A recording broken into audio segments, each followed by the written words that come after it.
Bienvenidos una vez más a nuestro estudio de la palabra de Dios y déjenme decirles que es un gozo, siempre es un gozo estar nuevamente con ustedes y estudiar juntos la palabra de Dios.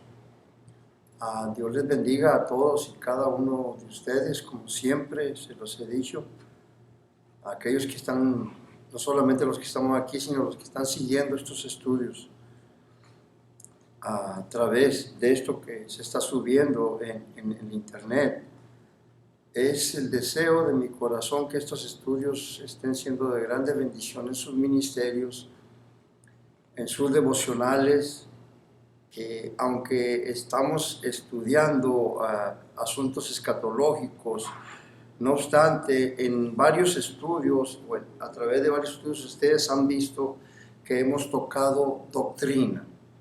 La doctrina es muy importante. Y precisamente en este capítulo 20 de Apocalipsis, que vamos a empezar ahora en este estudio, contiene varias doctrinas que son de mucha importancia para nuestras vidas espirituales, para nuestro caminar con el Señor. Y hay la posibilidad de que tenga que tomar 2 estudios para este capítulo 20 de Apocalipsis.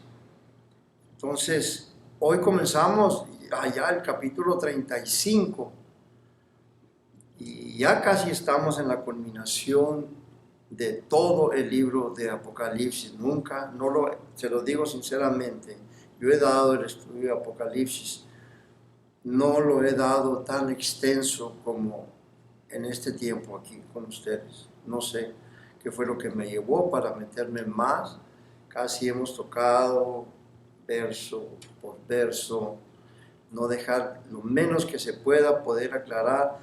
¿Y saben qué es lo que me motiva? Que como yo veces cuando oía enseñanzas o predicaciones, yo miraba que pasaban por alto ciertas cosas que yo quería que me enseñaran, que me dijeran lo de qué está hablando y todo eso. Entonces yo creo que eso es lo que me motiva, para que ustedes cuando menos ya tengan un concepto correcto y amplio en cuanto al libro de Apocalipsis.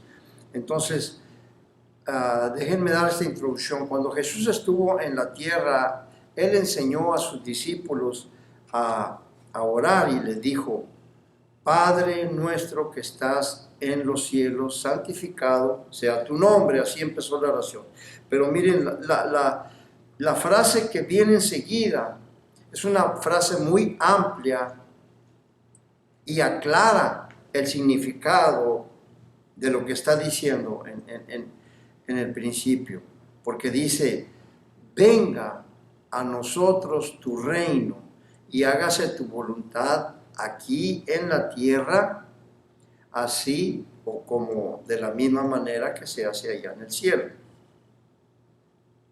¿Conoce usted algún lugar en el mundo donde se esté haciendo la voluntad de Dios exactamente como se hace en el cielo? Yo no conozco ninguno, quizás algunos de ustedes lo conozcan, pero yo no conozco ninguno. Es más, pregunto, ¿habrá alguna iglesia que esté haciendo la voluntad de Dios así como se hace en el cielo? De igual manera, yo no conozco ninguna. No hay ninguna comunidad, no hay ninguna ciudad, ningún país en el mundo donde se pueda decir: aquí se está haciendo la voluntad de Dios exactamente como se hace en el cielo. No lo creo. Pero esta es la buena noticia. Un día se va a hacer. Va a llegarse ese tiempo. Dios está en la tarea de formar el mejor de los mundos. Y cuando Dios termine su tarea, vamos a ver el mejor de los mundos. Entonces, creo yo que Dios quiso que su reino eterno, y siempre me ha llamado mucho la atención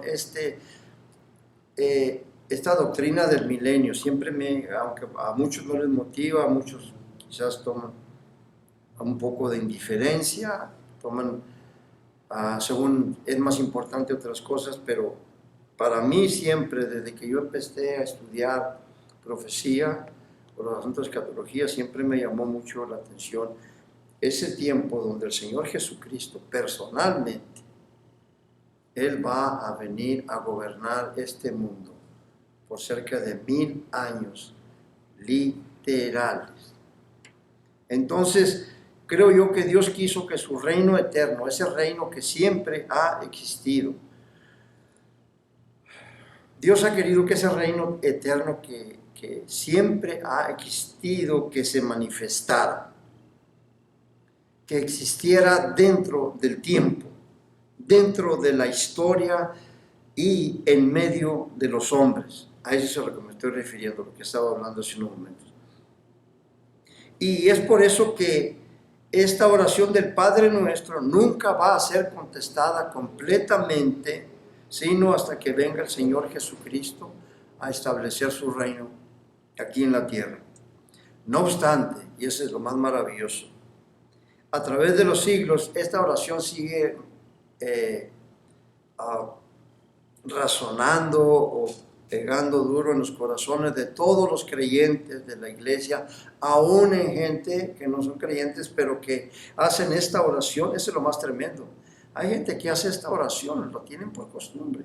Padre nuestro que estás en los cielos, venga tu reino a nosotros y hágase tu voluntad. Están haciendo esta oración sin saberlo, que eso está motivando que un día ese reino va a venir aquí a la tierra. Entonces, ¿por qué digo esto? Porque desde tiempos inmemorables el hombre ha buscado, yo no sé si ustedes lo han oído, pero yo siempre lo he oído, pues yo sé que yo tengo una edad más que muchos de ustedes que están aquí. Desde tiempos memorables siempre se ha hablado de la edad de oro. No sé si la han escuchado algunos de ustedes. El hombre siempre ha esperado que un día venga un periodo de paz, de prosperidad, de justicia en el mundo, cuando ya las naciones no estén en conflicto unas con otras, cuando la enfermedad sea controlada, que esté bajo control, y cuando la tensión racial ya no exista, y muy importante, que la corrupción política haya desaparecido. Un dolor de cabeza. El hombre ha esperado por una edad así. Y vuelvo otra vez con los políticos, y los políticos han pensado en mover sus fortunas y asegurarlas en un lugar seguro. Cuando oyen de estas cosas, lo siento mucho, pero ese es uno de los problemas duros en este tiempo. Y más adelante lo voy a explicar, porque cuando venga el Señor Jesucristo, Él va a ser el Rey absoluto.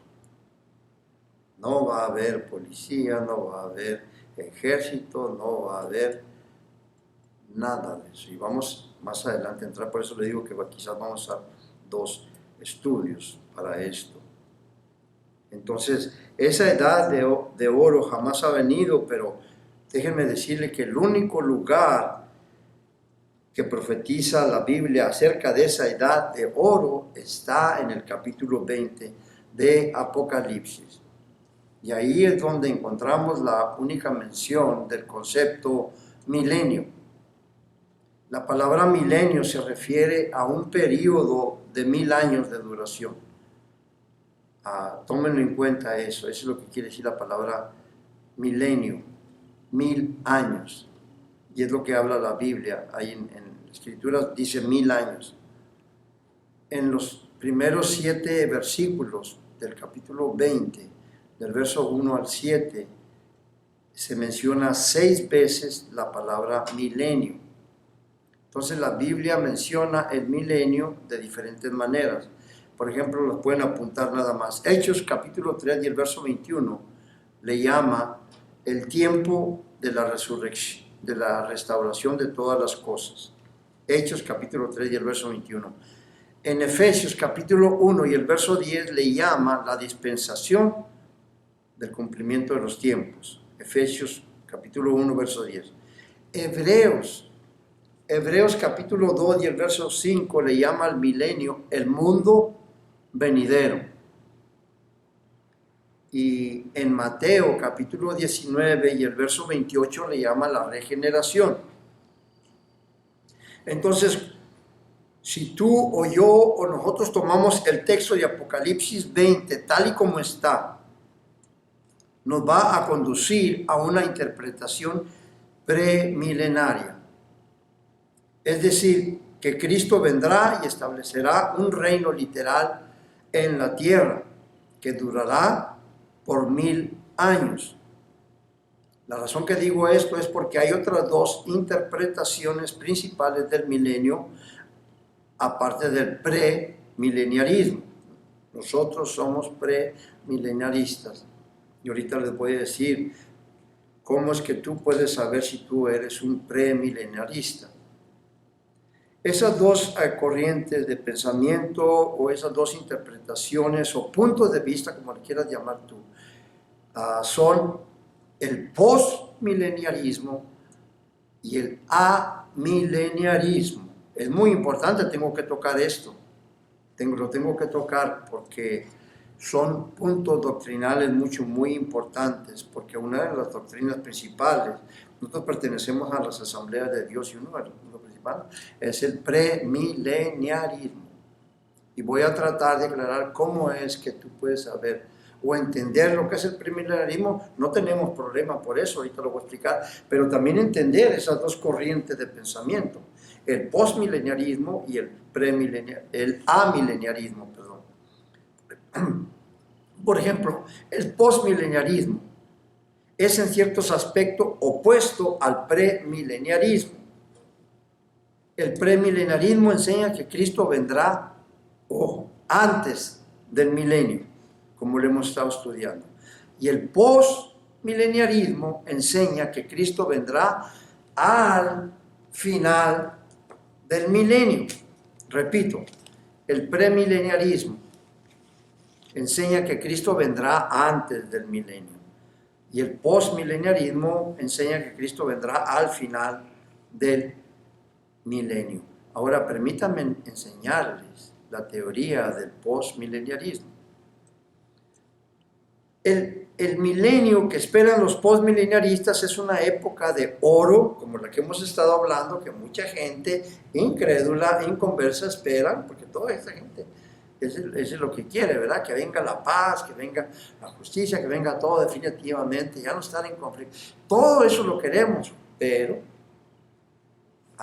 sabemos que eso no va a venir. Nosotros los premilenaristas sabemos que eso no va a venir hasta que venga el Señor Jesucristo. Pero estas corrientes de pensamiento quieren hacerle ver y le han hecho ver desde tiempos antiguos, desde mucho tiempo. Estas corrientes no son de ahorita. Estas corrientes de pensamiento no son de ahorita. Ahí te lo voy a explicar para que tengan una información completa. Por ejemplo, el milenio que esperan los postmileniaristas es una época de oro, de prosperidad. Ojo, perdonen que voy a usar esta palabra porque es muy importante. Durante esta era presente, o sea, durante la dispensación de la iglesia. Aquí se va a llevar a cabo esta época dorada de prosperidad, de justicia y todo eso. ¿Cómo? Bueno, ellos mismos lo dicen. Esta época dorada será el resultado de la difusión del evangelio, de la predicación del reino en todo el mundo y de la conversión de una gran mayoría de gente al cristianismo. Por lo tanto, cuando Cristo venga, pongan atención en esto, vendrá a un mundo totalmente cristianizado. Entonces, según los postmileniaristas, el reino milenario lo va a establecer la iglesia. Y no será por una intervención personal del Señor Jesucristo. Tampoco Cristo vendrá a reinar personalmente en la tierra durante el milenio, sino que lo va a hacer a través de la iglesia. Así que cuando Cristo regrese al final del milenio, por eso se les llama postmileniaristas, cuando Él venga al final del milenio, Él nomás viene a inaugurar, a que no saben qué, la eternidad. Qué sencillo, ¿no? Entonces, déjenme decirles ¿dónde se originó esta doctrina o teoría o pensamiento, como le quieran ustedes llamar, o punto de vista, del postmileniarismo? Esto floreció a finales del siglo XVII. Hubo un hombre, yo recuerdo el nombre más o menos, no lo quiero mencionar, nomás quiero decirles, aquí fue donde se originó esa corriente de pensamiento. A finales del siglo XVII y a principios del siglo XVIII. Y al mismo tiempo, con la influencia grande de la revolución industrial y el rápido crecimiento de los grandes descubrimientos científicos, y acuérdense, ahí nació también la teoría del evolucionismo o de la evolución, la teoría de la evolución, por este personaje llamado Charles Darwin. Entonces, todo eso convenció a muchos de que la sociedad estaba avanzando inevitablemente hacia un mundo mejor, o como se le llama, o como muchos de ustedes han oído esa palabra, utopía, un mundo mejor. Pero déjenme decirles una cosa, cuando llegó el siglo XX, ¿saben cuál fue el evento que puso de reversa esta teoría y que les bajó, como decimos nosotros, la guardia a toda esta gente? Algo que sucedió en el año de 1918, todos ustedes, quizás algunos de ustedes la conozcan. La Primera Guerra Mundial. Y enseguida, cuando terminó la Primera Guerra Mundial, el mundo se preparó para la Segunda Guerra Mundial en el año de 1945. Y luego, ¿qué vino enseguida? Pues la guerra con Corea. ¿Y qué vino enseguida? La guerra de Vietnam. En otras palabras, para los años 60 ya este pensamiento, esta corriente de pensamiento o teoría empezó a perder fuerza. Muchos de los mismos que promocionaban esta idea empezaron a convencerse, oye, no estaremos equivocados con esto. Entonces se apagó, pero ahorita anda todavía, y más con una que le llaman la teología de la liberación, que enseñan los teólogos liberales. Ellos andan enseñándola esta corriente de pensamiento. O sea, te lo vas a encontrar, gente. Y estoy hablando de gente evangélica, ¿eh? Estas gentes están en denominaciones evangélicas. Ahora, viene el otro grupo del amileniarismo. No se me queden mirando así, como diciendo, pues, no te has encontrado con esta gente, hay que salir para afuera para que te encuentres, te los vas a encontrar allá afuera en el evangelismo. Te los vas a encontrar. Viene la otra teoría, la del amilenarista. Ahora, la palabra a, cuando es un prefijo, que siempre que va antes de la palabra, le quita el significado de esa palabra, como diciendo, no creen en el milenio, ¿verdad? Pero esa palabra a, antes de la palabra milenarista, porque nosotros somos milenaristas, pero se nos pone el pre, porque creemos que viene antes. Tú eres un milenarista porque crees en el milenio, pero ¿de qué manera crees? ¿Literal? ¿Simbólico? ¿Espiritual? Porque esa es la corriente de estos. Entonces se pone el prefijo pre, porque tú crees que Cristo viene antes del milenio. Si tú eres pretribulacionista, que crees en el rapto de la iglesia antes de la tribulación, entonces tú eres un premilenarista que crees que viene el Señor Jesucristo antes del milenio, y Él viene precisamente a inaugurar el milenio. Entonces es muy importante entender esto. Entonces les digo que esa palabra a en ocasiones puede ser engañoso porque hay amilenaristas. Ese sí está fuerte en este tiempo. Y muchos en la iglesia, sin saberlo, han agarrado ese pensamiento. Quizás tome tiempo, no me voy a tomar mucho tiempo, pero vamos a entrarle ahorita al capítulo 20, no se preocupen. Ya estoy viendo el reloj, ya sé dónde empecé. No se preocupen. Este grupo de la milenarista, ellos sí creen en un reino. El asunto es que ellos creen que ya estamos en el reino. Como que ya... ¿Cómo está eso de que creen en el reino? Sí, sí creen en el reino milenial, pero creen que ya estamos en el reino milenial. Ellos creen que las profecías, y aquí les voy a dar un adelanto, estos milenialistas creen que todas las promesas o profecías del Antiguo Testamento sobre el reino del Mesías se están cumpliendo ahora, en este tiempo, tanto por los santos que están reinando en el cielo con Cristo, como por los santos de la iglesia o por la iglesia misma aquí. Ese es el reino para ellos, los que ya se fueron, que ya están con Cristo, allá están reinando con Cristo, y los que estamos aquí, aquí estamos reinando también con Cristo, aunque, como decimos, ¿verdad? Espiritualmente, por supuesto, ¿verdad? No literalmente, porque Cristo no está aquí con nosotros, pero Cristo reina en nuestros corazones. Nosotros eso lo sabemos. Estamos en un reino espiritual. Ese reino que el pueblo de Israel, el pueblo judío rechazó, bueno, se estableció el reino espiritual en donde nosotros estamos y Cristo reina en nuestros corazones. Pero el reino que Él venía a establecer era un reino para toda la humanidad. Y ese es el que estamos viendo ahorita, que estamos estudiando y necesitamos conocer de qué. Si tú entiendes el capítulo 20 de Apocalipsis, en cuanto al milenio, todo lo que hemos venido estudiando acerca del Apocalipsis, mira, ¡pum!, se te va a abrir. Vas a entender, porque esta es la culminación, esta es la clave. Aquí vamos a entender el porqué de la redención, por qué es importante la doctrina. Mucha gente no cree en la doctrina. No, es que es más importante la comunión con los hermanos, correcto, yo lo sé. Pero la doctrina, tú vas a entender por qué Dios envió a su Hijo Jesucristo a este mundo. Porque tú le preguntas a una persona, a un homeless, a una persona que está ahí durmiendo, que no tiene hogar, que anda afuera, le preguntas que si conoce a Jesucristo y dice que sí. Y te dice, sí, ¿y cómo es que lo conoce? Oh, Él vino a morir. Su Padre lo envió a este mundo para que viniera a morir por nosotros. Lamentablemente, muchos de la iglesia es todo lo que creen. Muchos creyentes es todo lo que creen. Las veces que yo les he dicho a las personas, les he dicho, pues en ese caso, ¿por qué no bajó el Señor Jesucristo a los 30 años del cielo y se vino a la cruz directo a morir?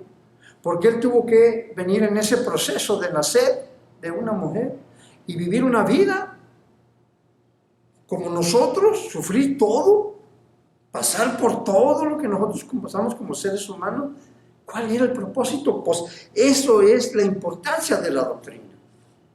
Entonces, cuando nosotros terminemos este libro, este capítulo 20 del libro de Apocalipsis, mira, se nos va a ampliar más lo que hemos venido estudiando acerca del Apocalipsis. Entonces, acuérdense, ellos no creen. Ellos creen que ya está el reino aquí, pero pues como les digo, por supuesto un reino espiritual, pues eso lo creemos nosotros. ¿Por qué? Porque ellos no creen en un reino literal. Ellos toman pasajes, les voy a decir por qué ellos no creen en un reino literal del milenio. Ellos toman pasajes como el de Isaías, chapter 11, verse 7, nada más ese pasaje, nomás les quiero poner un ejemplo. ¿Cómo es que ellos creen esto? Ahí en Isaías capítulo 11 y el verso 7 hablan que ese capítulo 11, acuérdense de Isaías, todo el capítulo habla del reino milenial. Pero en ese verso, escogí ese verso más o menos para poder hacerme entender lo que estoy tratando de decir. En ese verso ahí dice que la vaca y el oso comerán juntos y el león con el buey comerán paja. Pues claro que eso no lo miramos en este tiempo. Entonces ellos dicen que esos pasajes y otros que hablan del reino son pasajes alegóricos.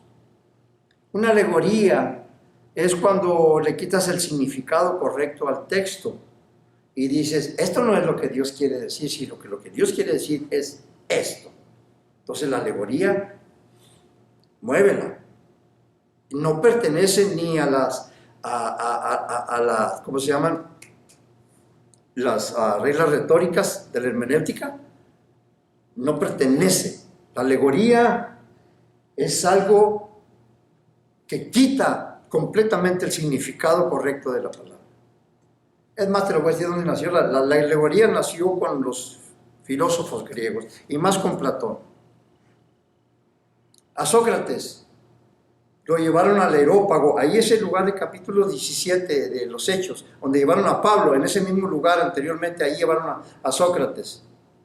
Esa es la Corte Suprema, el Areópago, que habla en el capítulo 17 de los Hechos, es el Areópago, esa es la Corte Suprema de los griegos. Ahí llevaron a Sócrates. Sócrates les recriminaba, decía, yo no creo en un Dios borracho como el Dios Baco. ¿Cómo voy a creer en un Dios dormilón, que es el Dios Morfeo? Y el Dios este, yo no creo en ese. Yo sé que hay alguien más arriba de todo eso. Y eso ofendió a los griegos y lo hicieron suicidarse. Le dieron a comer una hierba muy conocida allá en aquellos tiempos, la cicuta. Es un veneno fuerte, inmediatamente y murió.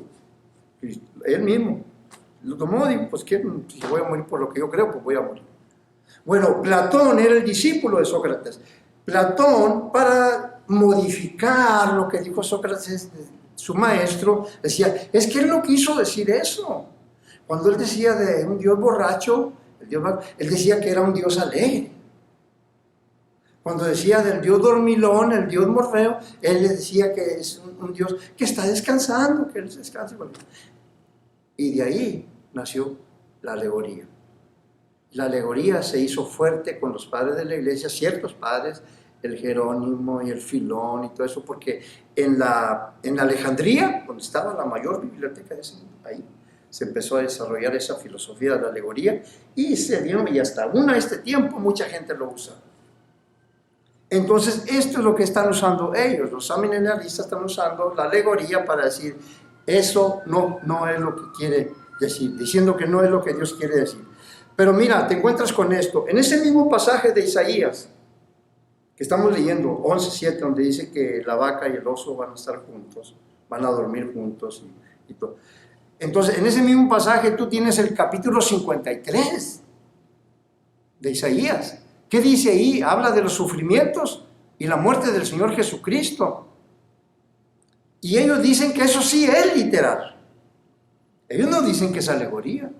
Entonces, ¿cuál es el problema aquí? ¿Cuál es el embrollo aquí? Entonces, si se rechaza el sentido literal de un pasaje, ¿quién es el que va a determinar si el otro pasaje es simbólico, es alegórico, es espiritual o es literal? Tienes un pasaje en el mismo contexto y aquí le dices, esto es literal y esto es alegórico. Es más, te voy a llevar a otro. Mira, Lucas, capítulo 1, verso 31 y 33. Lucas, capítulo 1, verso 31 y 33. Ahí vas a ver la incongruencia. O sea, que no hay sentido, no hay lógica para entender esto que ellos dicen. Ahí vas a ver la incongruencia de querer espiritualizar el método de interpretación, no solamente a la Biblia, sino a la profecía. Miren, el ángel Gabriel, viene de las palabras del ángel Gabriel, que le dice a María, y ahora, este es el ángel Gabriel, hablándole a María, ahora concebirás en tu vientre y darás a luz un hijo, y llamarás su nombre Jesús. Este será grande y será llamado Hijo del Altísimo. Y el Señor Dios le dará el trono de David su padre, ojo, y reinará sobre la casa de Israel para siempre, y su reino no tendrá fin. Entonces todos los amilenaristas y los postmilenaristas y los eruditos conservadores y los teólogos liberales y todas esas gentes que no creen todo eso del milenio, aquí ellos sí están de acuerdo en que literalmente Jesús fue concebido del vientre de María. Literalmente se llamó Jesús. Y que literalmente va a ser grande de todos los hombres. Y que literalmente va a ser Hijo del Altísimo. Entonces, si todo eso ellos dicen que es literal en ese pasaje, ¿por qué cuando llega? ¿Por qué no aceptar que Jesús va a reinar literalmente para siempre en un reino? ¿Se dan cuenta de la incongruencia, la incoherencia, la inconsecuencia? Que no tiene sentido, no tiene lógica. ¿Cómo vas a hacer literal en un mismo pasaje unas cosas y la otra la vas a alegorizar? ¿O la vas a hacer espiritual? ¿O la vas a hacer simbólica? Ese es el punto que yo estoy tocando en esta hora. Porque la pregunta es, ¿puede el mismo pasaje interpretarse literalmente y a la misma vez interpretar simbólicamente o espiritualmente? Esa es pregunta. Yo contesto, no. No puede ser. Como un mismo pasaje, la mitad lo vas a interpretar simbólicamente, alegóricamente, y el otro pasaje sí es literal, o primeramente literal y luego simbólico. No. Eso no es así. Entonces ellos mismos interpretan, fíjense, literalmente la venida de Cristo. Ellos creen en la segunda venida del Señor Jesucristo a la tierra. Ellos creen en el juicio del trono blanco. Ellos creen en el cielo nuevo y la tierra nueva. Estos, los amilenialistas, los postmilenaristas. Ellos interpretan todo eso literalmente, que sí se va a llevar a cabo. Entonces, ¿por qué no interpretar literalmente el reino milenario de Cristo? Ese es el punto de discusión. Es como dicen la espina, ¿verdad? O el cadillo en el zapato, o la piedra en el zapato. Eso no lo deja ir. Todo lo demás está bien, pero ¡ay, esta piedrita en el zapato que no me deja! A ellos. Porque nada les cuesta meterse en la hermenéutica. Si tú te sales de las reglas de la hermenéutica, literalmente, gramaticalmente, históricamente y textualmente, tú quitas una de esas 4 reglas a la hermenéutica y ya te saliste. Ya le vas a fallar, vas a tener problemas en la correcta interpretación. No vas a honrar el texto bíblico. Y eso está tremendo. No hay como, para un predicador, un enseñador, por eso les digo, tú predicas la palabra de Dios, entonces tú tienes que ser un estudiante de la palabra de Dios. Tienes que estudiar la palabra de Dios. Y aparte de eso, hay otra parte también. Si eres predicador, tienes que estudiar la palabra de Dios. Y si estudias la palabra de Dios, tienes que interpretarla correctamente. A eso es a lo que se le llama la exégesis. Exégesis, tienes que ser exegético, tienes que hacer de cada texto que dices, ¿qué es esto? Sacarlo. Eso es lo que quiere decir la palabra exégesis en el griego. Sacar fuera un texto y darle la correcta interpretación y entonces así poderlo explicar. Ese es honrar el texto bíblico. Por eso yo les digo, el estudio de la palabra es importantísimo. Entonces nos encontramos con eso de que ellos interpretan todo lo que nosotros creemos, ellos lo interpretan correctamente, pero nomás llegamos al milenio y no. Simbólicamente, espiritualmente, alegóricamente. Pero déjenme, les digo por qué razón ellos hacen eso. Para empezar, los amilenialistas dicen que la frase 1000 años es un símbolo. Ahí también se las vamos a rebatir. ¿Puedes tú concebir en tu mente que la palabra 1000 años, en el capítulo 20, del verso 1 al 7, se menciona 6 veces? Quería haber leído esos 7 versos, pero ustedes están familiarizados, ¿verdad? Si están familiarizados con el capítulo 20, lo han estudiado, pues no les quise decir como los maestros, estudien el capítulo 20, pues si vamos a estudiar el capítulo 20 hay que estudiarlo. Pero del verso 1 al 7, 6 veces se nombra la palabra milenio. Entonces, vamos a usar, como decimos, Dios te ha dado la lógica, el common sense, el sentido común, el razonamiento. Nomás. ¿Crees tú que una palabra o un número se puede interpretar simbólicamente 6 veces en un mismo texto, en un mismo párrafo? 6 veces. Y 1000 años simbólicamente. 1000 años simbólicamente. Y van a reinar 1000 años simbólicamente. Satanás va a ser encerrado 1000 años simbólicamente. Y esto va a ser, como decía un hermano ahí en la iglesia, que hablamos mucho, hermano. ¿Lo digo? No. Ya me dijeron que no. Give me a break. Pero él se va a acordar. Si mira este estudio, el hermano se va a acordar que estoy hablando de give me a break. Entonces es muy importante. Bueno, esa es una. Esa es otra. Otra de las razones es que dicen que la palabra milenio solo aparece aquí en Apocalipsis 20. Ahí también tenemos respuesta para eso. El por qué la frase 1000 años solo aparece ahí en el capítulo 20 de Apocalipsis. Miren, a través de todo el Antiguo Testamento, los profetas mayores, Isaías, Jeremías, Ezequiel, Daniel, los profetas menores, Oseas, Joel, Amós, Miqueas, Nahum, Habacuc, Ageo, Zacarías, Malaquías, todos ellos, incluyendo los salmos, todos los libros proféticos del Antiguo Testamento enseñan que va a haber o que habrá un glorioso reino del Mesías en la tierra. Y en ese reino glorioso del Mesías, el profeta Isaías dice que habrá paz, habrá justicia, habrá santidad y que habrá un movimiento poderoso y abundante del Espíritu Santo en todo el planeta. Eso lo dicen ellos. Entonces, escuchen esto, pongan atención en esto. La contribución que hace Apocalipsis 20, del verso 1 al 7, cuando menciona la palabra milenio 6 veces, es para decirnos que ese periodo de paz, de justicia y de santidad y prosperidad aquí en la tierra va a durar 1000 años. Eso no lo dicen los profetas del Antiguo Testamento.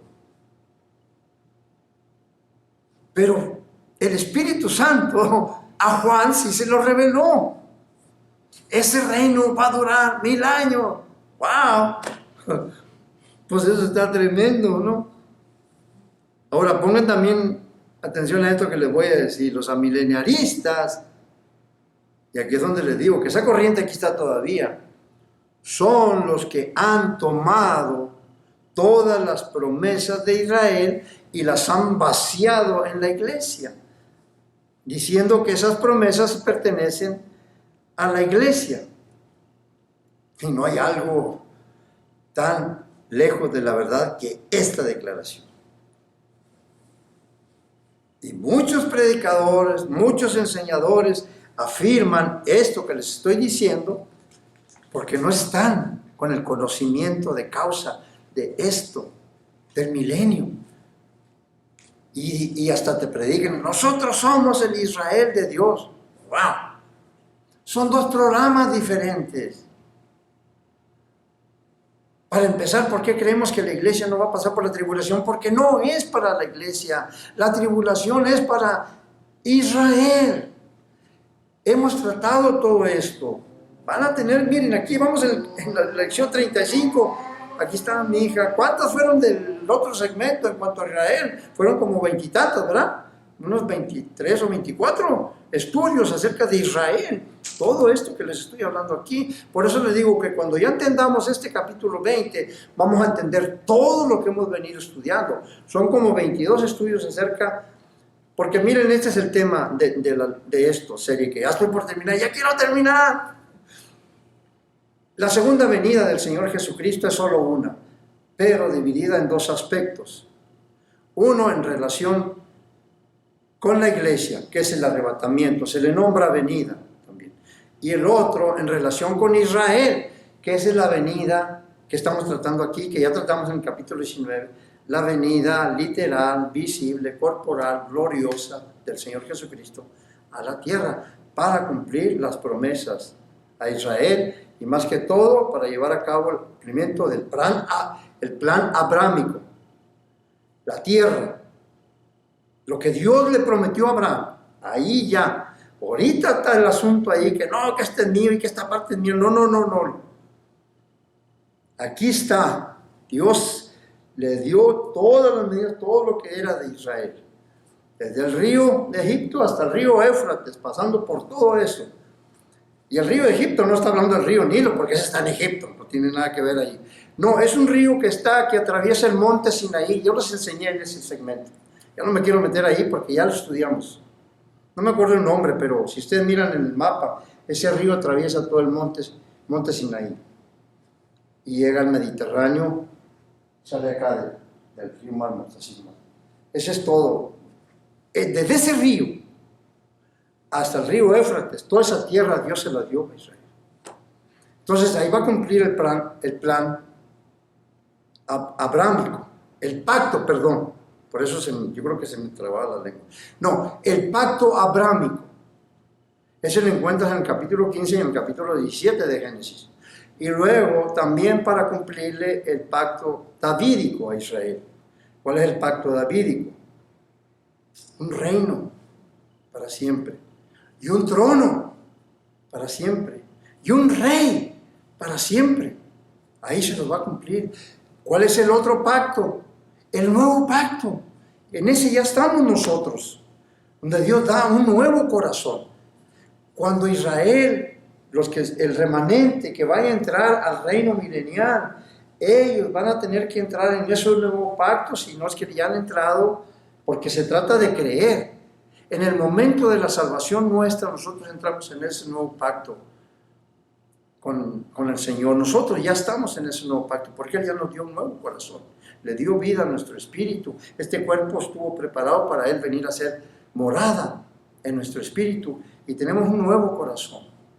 Quitó el corazón de piedra y puso un corazón de carne sensible a Dios. Ahora buscamos la presencia, queremos lo que se estaba diciendo en estas conferencias donde fuimos, todo eso, en referente de buscar la presencia de Dios, las cosas de Dios. Esta es nuestra vida, esta no es nuestra parte de nuestra vida, es nuestra vida.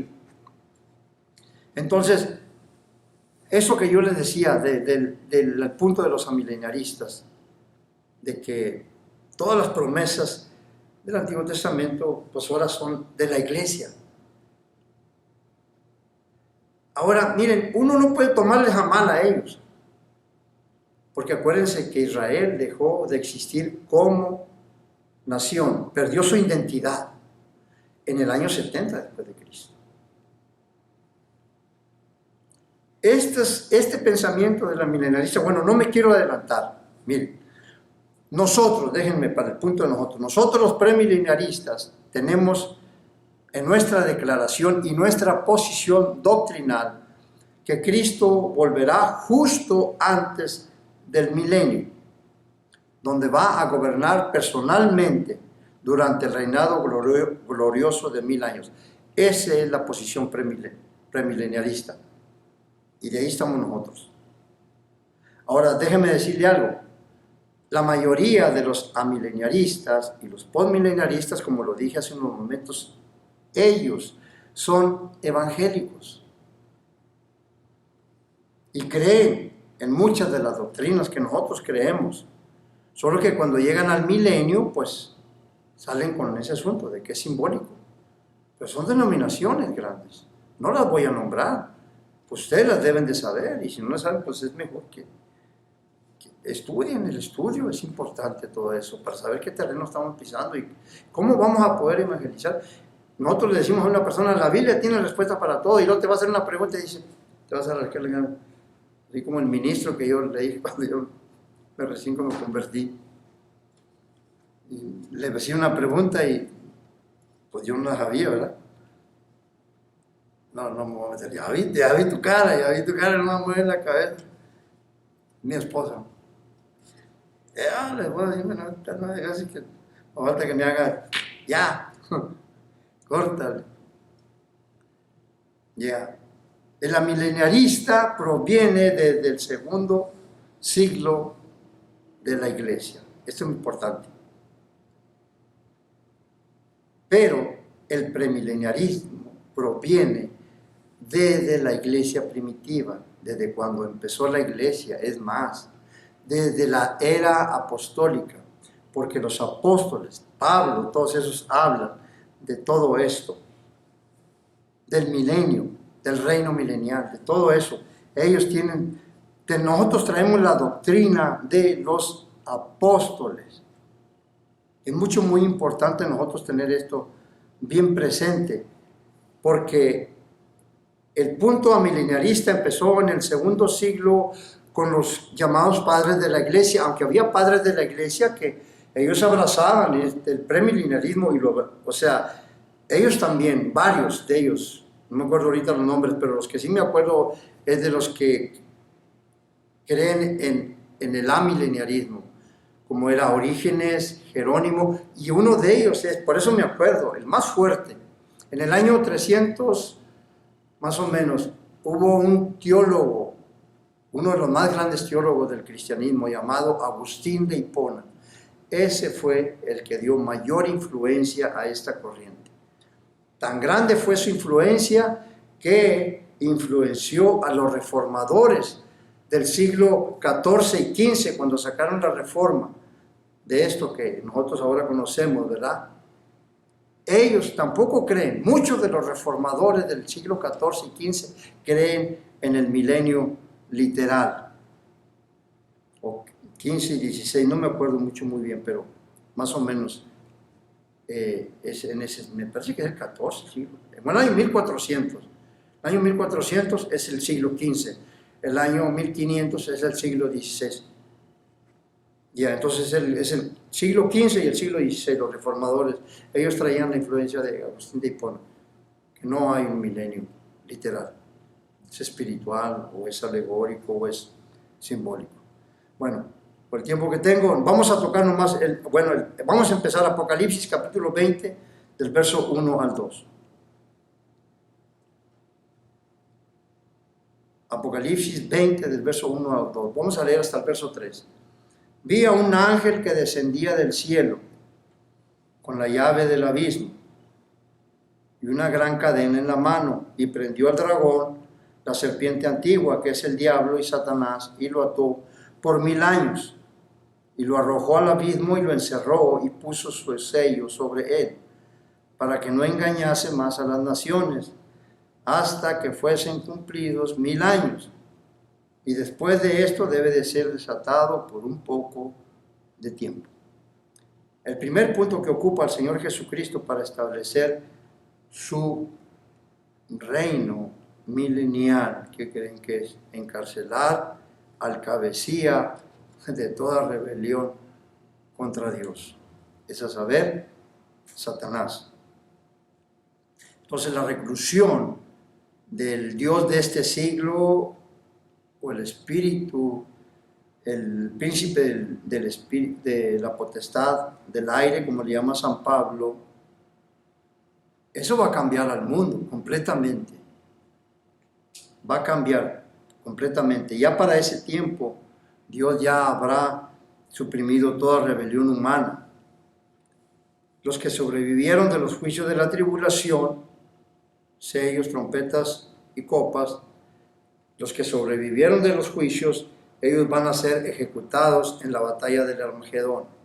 Los juicios de los sellos, trompetas y copas desde el capítulo 6 hasta el capítulo 19.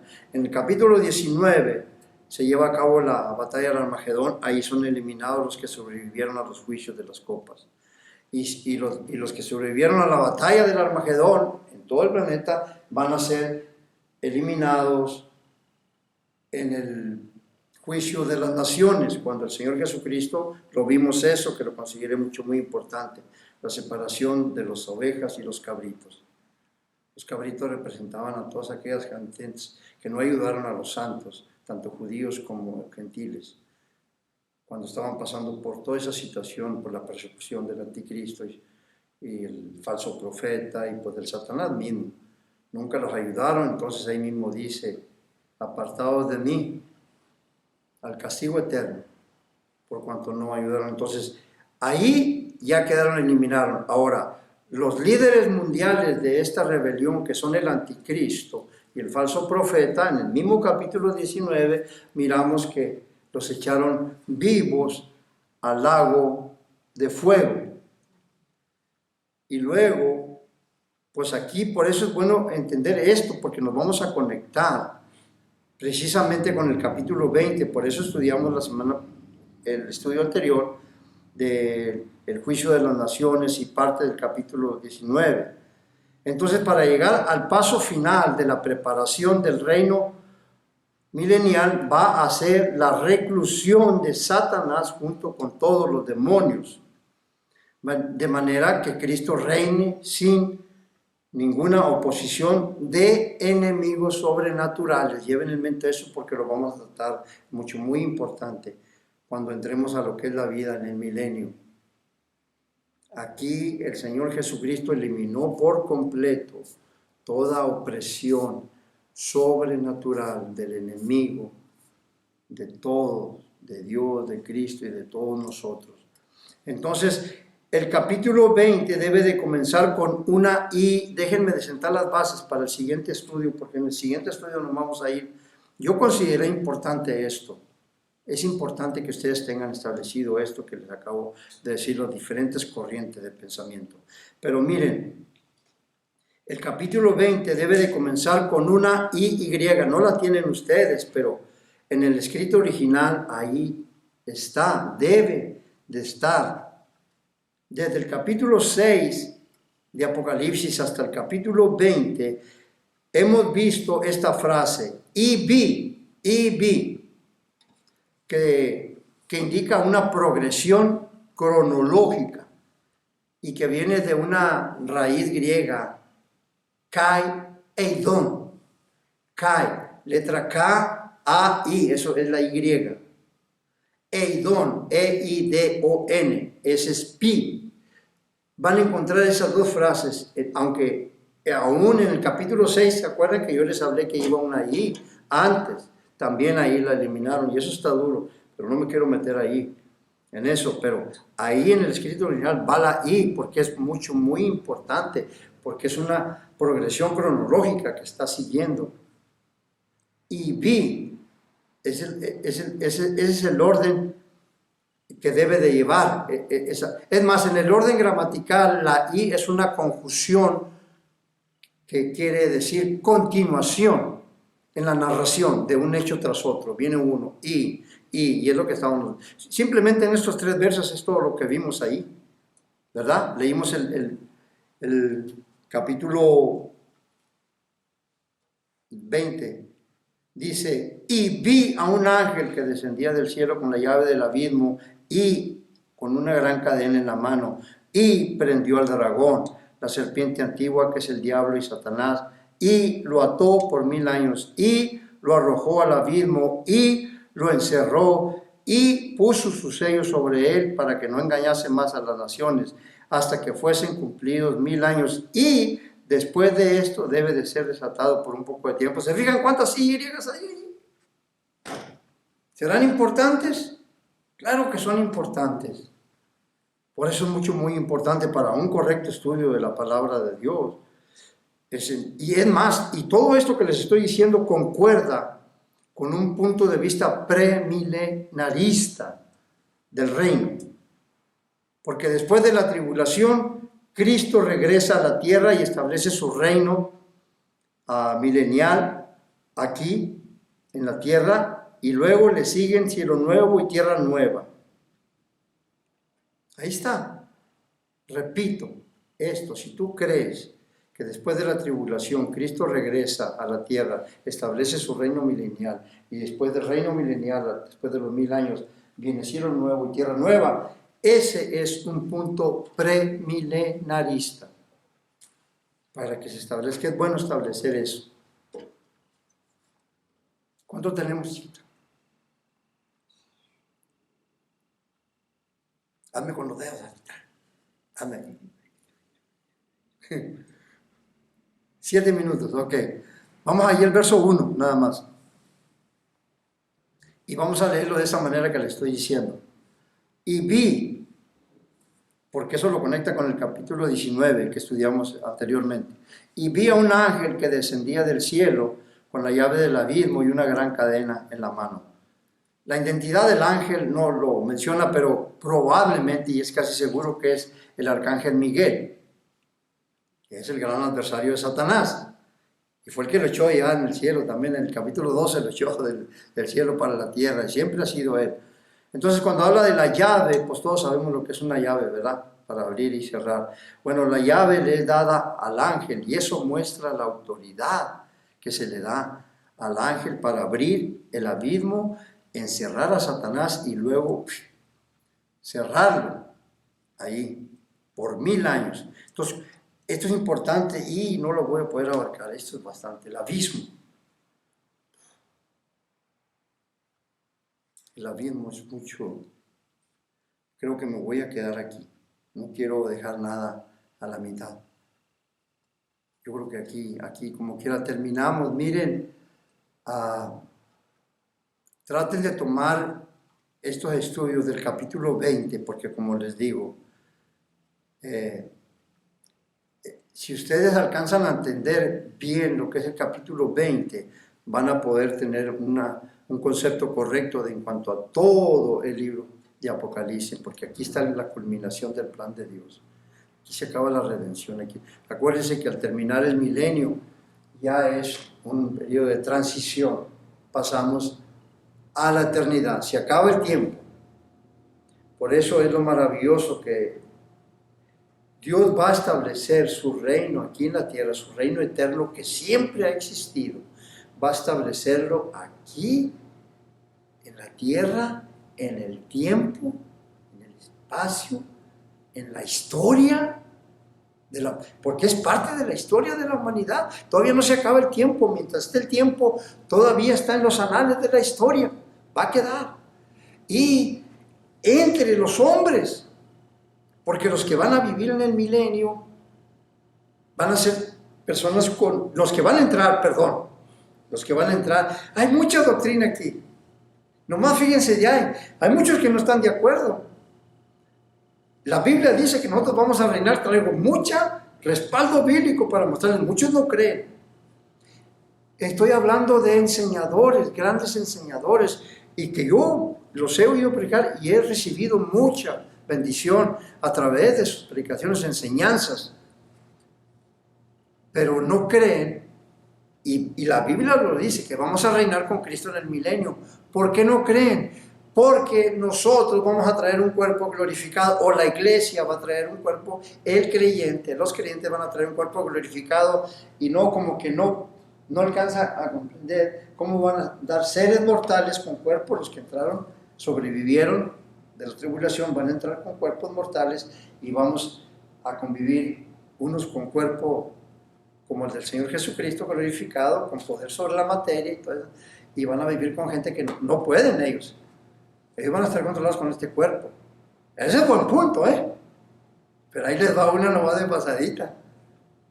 El Señor Jesucristo, es el mismo cuerpo que trae el Señor Jesucristo, porque dice que vamos a ser semejantes a Él. Déjenme con esto le doy la escritura, ya voy a terminar. ¿Cuánto me queda? 2 minutos, 3 minutos. Filipenses capítulo 3, verso 20. Filipenses capítulo 3, nomás para enseñarles cuál es el cuerpo que vamos a traer nosotros.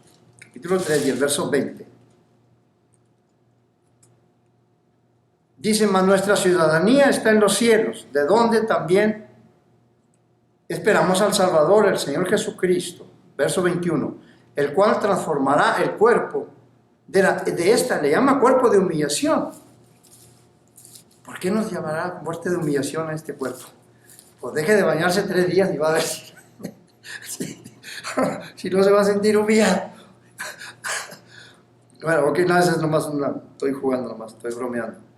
El cual transformará el cuerpo de la humillación nuestra para que sea semejante al cuerpo de la gloria del Señor Jesucristo, por el poder con el cual puede también sujetar a Él mismo todas las cosas. Entonces, para esto, son 3 corrientes de pensamientos cuando entremos ahí.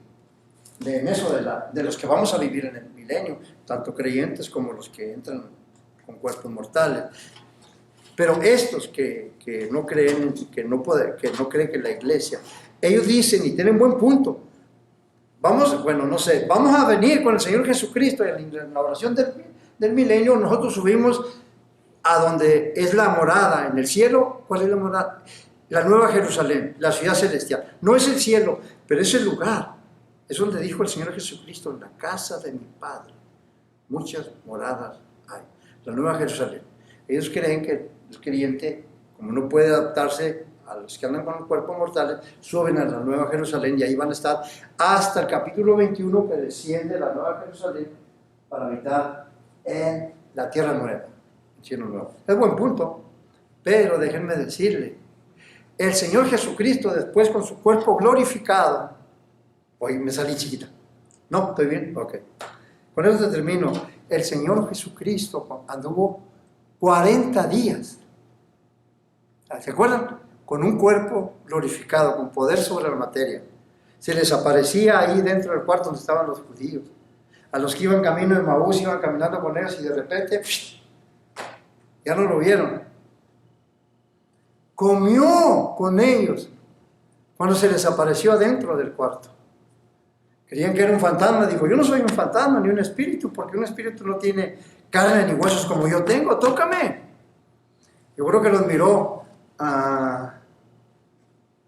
Ok, ¿tienen algo de comer? Y dice la Biblia que hicieron de comer y Jesús comió con ellos. Entonces, él anduvo 40 días. Si él anduvo con un cuerpo glorificado entre seres mortales, ¿cuál va a ser el problema con nosotros? No creo que no. Pero vamos a entrar más en eso ahí, más adelante. Dios les bendiga, Dios les guarde. Estoy muy emocionado porque ya estoy llegando al final. Es muy emocionante, más este capítulo 20. Estaba esperando ya para llegar. Hay mucho. Espero que mi hija me espere y me tolere. Dios les bendiga y Dios les guarde. No me quiero pasar de la hora.